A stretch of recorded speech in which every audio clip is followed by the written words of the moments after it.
Elle a choisi iTélé, tir croisé pour faire son retour médiatique. Bonsoir Brigitte Barjot. Bonsoir, merci beaucoup Laurence. Je Mais n'ai de pas pris rien. de mouchoir cette fois-ci. Non, vous ne pleurerez pas ce soir. Non. Ancienne égérie de la Manif pour tous, violemment écartée de la tête du mouvement par vos amis.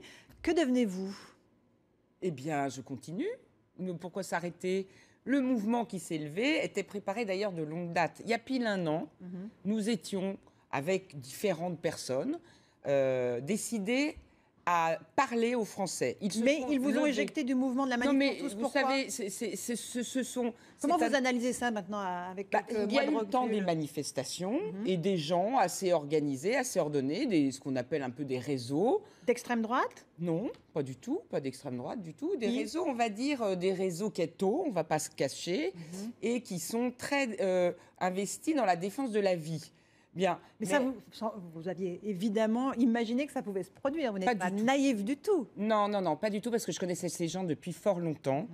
Et il n'y avait jamais eu de leur part la moindre ambivalence sur le couple homosexuel. C'est vrai que ces personnes avaient été plutôt investies contre le Pax en 98, et nous avions commencé, il y a un an pile, on s'était tous dit... Maintenant, le couple est là, le Pax existe, il fallait faire l'union civile, elle n'a pas été faite, mais le mariage, ça va trop loin. Et donc le problème, c'est la filiation. La filiation, c'est que l'enfant doit avoir un père et une mère, il doit être né d'un homme et d'une femme. Vous n'avez eu aucune amertume d'être ainsi éjecté de ce mouvement qui vous a porté à sa tête, dont vous avez été la porte-parole dans les médias, vous avez fait beaucoup d'interventions médiatiques. Pourquoi? Non, mais est-ce que vous avez été amer? C'est tout bête comme Écoutez, question, ce que je peux en fait. vous dire, c'est que j'ai été attristée de voir que ce mouvement, nous l'avons levé avec des homosexuels qui ont été extrêmement courageux. D'accord, mais et vous... ces gens, attendez, mais moi, c'est pas grave, moi. Si, c'est important, on veut savoir où vous en êtes, vous. Oui, eh bien, tout va, comme vous le voyez, tout va très bien. Ce que je dis, c'est que nous avons fait un mouvement avec des personnes et des homosexuels qui ont droit à leur place dans la société et aussi à être reconnus chez ces gens qui viennent, on ne va pas se cacher, des milieux catholiques. Voilà, ça c'est très important. Maintenant, il était convenu que ce n'était pas les droits des couples qui étaient un problème. Et ce qui m'a fait profondément, et qui a été profondément violent, c'est qu'à Lyon, notamment le 5 mai dernier, les pancartes qui sont sorties, et je suis obligée de vous les montrer aujourd'hui, avec le logo de la Manif pour tous, c'est-à-dire du mouvement que nous avons monté avec Xavier Bongibaud, avec Clément Borioli, eh bien, il y a marqué Union civile, arnaque civile. Ça n'est pas possible, Laurence Ferrari. Donc, nous continuons avec eux et avec des millions de Français qui nous suivent, qui pensent exactement ça. Mais vous ne vous dites pas que vous êtes trompé de combat, pas quand du même. tout, pas du tout. Regardez, depuis 3 mois, 600 mariages homosexuels ont été célébrés. Oui, il y a 1000 dossiers qui ont été déposés. Est-ce que vous vous réjouissez de ces mariages ou pas? Pour ces gens qui veulent vivre ensemble, évidemment que oui. Ça s'appelle simplement pas un mariage pour nous, c'est une union, une alliance. Donc ça a changé leur vie, mais pas la vôtre. Mais bien Donc sûr, pourquoi avoir fait toutes ces manifs? Pour les enfants, pour la filiation, et ça continue car la loi famille arrive. Regardez, ça pour les couples hommes-hommes, regardez, les couples hommes-hommes et femmes-femmes sont égaux. Ça c'est bien dans la loi. Mais pour maintenant vous mettez des boucles d'oreilles. Je vous montre qu'il n'y a pas de problématique de ce point de vue. Où est la cohérence dans tout ça? Eh bien, c'est que les couples ont des droits d'union égaux, mais que l'enfant, et on arrive à la loi famille, l'enfant, lui, doit connaître ses origines de père et de mère. Et ce sont les associations familiales, justement, aujourd'hui, qui vont, je pense, reprendre le combat, et nous serons à leur côté. Il y a, le 6 octobre prochain, la fête des familles, avec les associations familiales, catholiques, pas catholiques. Les familles de France sont avec nous. Et nous pourrons annoncer une demande d'un grand débat des états généraux de l'adoption, de la famille, des droits de parenté et des droits d'éducation. Donc vous changez de combat en cours de route? Non, pas du tout, parce que c'est ça qui est compris dans le mariage. Alors pour le mariage proprement dit, nous ne... Vous voulez détricoter la loi de Taubira? Absolument. Il faut l'abroger, mais sous forme d'une réforme. Cette réforme, elle va laisser les mêmes droits. Ça ne se produira pas. Vous savez pas, peut-être avec M. Hollande, ça effectivement, je suis naïve, mais pas à ce point. Personne ne reviendra sur cette réforme. Bien sûr que si. Alors, cher Laurent... La droite l'a dit, Brigitte Barjot. Mais non, la droite, il y a 100 députés... Les responsables de droite l'ont dit. 100 députés ont signé en juillet un pacte disant qu'ils reviendraient sur la loi. Et c'est compté sans nous. Mais avec nous... Mais vous, qui? Alors, qui représentez-vous aujourd'hui, à part vous-même? Des millions de Français. Millions? Mais ceux qui sont descendus dans la rue, vous croyez qu'ils sont descendus contre les couples homosexuels? Eh bien non. Le mouvement va continuer sur cette ligne. Mais ils ont un autre leader. Qui? Les gens de la Manif pour tous. Qui? Vous savez très bien. Non.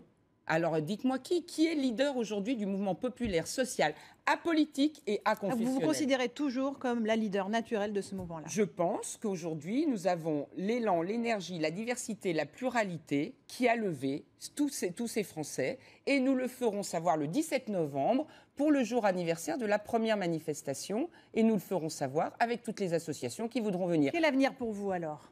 Le mouvement pour tous. Le mouvement pour tous. Voilà. Un mouvement politique, donc, maintenant? Non, pas du tout politique, citoyen, toujours de la même façon, ouvert à tous, à toutes les tendances politiques, à toutes les tendances philosophiques, à toutes les tendances religieuses et athées. Vous serez la présidente de ce mouvement? Non, le mouvement pour tous sera collégial. En revanche, nous sommes, la tendance qui a monté la manif pour tous et qui continue le combat avec les homosexuels, les couples homosexuels, mais pour défendre les droits de l'enfant et des couples homosexuels. Dans l'avenir pour tous, oui, là, je suis présidente et je le resterai. Et vous ferez un mouvement politique de l'avenir pour tous? Pas du tout. Pas de candidature au municipal? Non, nous irons voir tous les candidats à partir là de la mi-octobre et notamment à partir du 17 novembre pour cette date anniversaire, pour leur demander d'inscrire en préambule de leur profession de foi le fait que le mariage doit être inscrit dans la Constitution française. Je reviens de Croatie, Laurence Ferrari. Ils ont fait un référendum qui est en train de cartonner. Ils vont inscrire le fait que le mariage, c'est l'union de l'homme et de la femme pour préserver la filiation biologique. Ce qui n'empêche pas, comme en Slovénie, d'avoir une loi d'union civile égalitaire. Alors à Paris, il y a la marche des veilleurs debout qui va arriver avec une manifestation interdite par le préfet de police. Ah ben ça, on sait qu'être interdite, on connaît. Hein. Vous comprenez donc?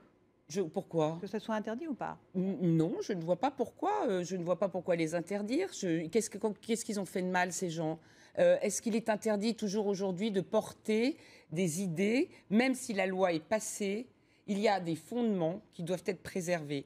Maintenant, je demande aux veilleurs qu'ils soient aussi veilleurs des dérives et veilleurs du fait qu'on ne soit pas parfaitement conscient que l'homophobie peut à tout moment se réveiller aussi. Vous irez les accueillir ou pas? Non, parce que je serai à la Sainte-Baume. Nous serons avec Hervé Mariton, avec des Poissons Roses et d'autres de l'Avenir pour tous pour expliquer la suite de notre projet. Un petit mot de votre situation immobilière, on va dire, puisque vous êtes... vous pouvez devenir SDF puisqu'il y a un conflit qui vous oppose à la régie immobilière de la ville de Paris. On vous menace de vous expulser de votre appartement. Où en êtes-vous? Non, il y a une instance, il y a effectivement une assignation en demande de résiliation de bail, et il y a une instance qui aura lieu le 18 septembre. Ah oui, l'actualité va être chaude, je vous assure qu'on a on a plein de trucs en prévision. Simplement, ce dossier-là, il est confié à un avocat. C'est très important pour nous de continuer unis dans notre famille, Basile de Kock, mes enfants et moi-même. Il ne faut pas oublier que c'est une famille qui risque d'exploser. Et aujourd'hui, Exploser? Moi, je suis obligée de quitter le domicile si on est expulsé. Basile de Kock, je ne vois pas pourquoi il devrait quitter son appartement. Je pense que celle qui est visée dans tout ça, c'est effectivement Frigide Barjot, celle qui a levé ce mouvement. Mais il y a des enfants et il y a un dossier qui est confié à un avocat qui est raisonnablement confiant. Nous verrons donc ça le 18 septembre. C'est le juge qui aura les teneurs de tout ce l'impact que ça a eu sur vos proches, vous venez de le dire, sur votre mari, vos enfants, sur vous. Vous avez subi des attaques violentes, on vous a vu en larmes, notamment. Mais écoutez, vous vous rendez compte ce qu'on a fait? Pas Laurence, c'est historique ce qui s'est passé. Oui, c'est toute vraiment une historique, partie le vote de la loi. Comment? Le vote de la loi?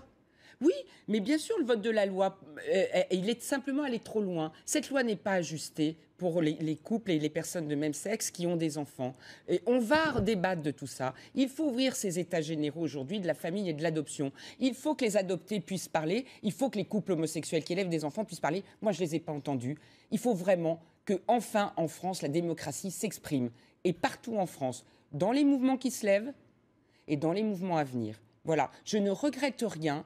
Nous sommes le mouvement aujourd'hui de la liberté de conscience, de la liberté d'expression et d'une démocratie juste où chaque jeune aujourd'hui a un espoir. Voilà, Frigide Barjot qui repart en guerre, donc dès la rentrée, sur son cheval de bataille. Pas en guerre, en débat, en dialogue, en accueil de chacun et des homosexuels. Et qui a été dans Tir Croisé. Merci beaucoup, Frigide Barjot.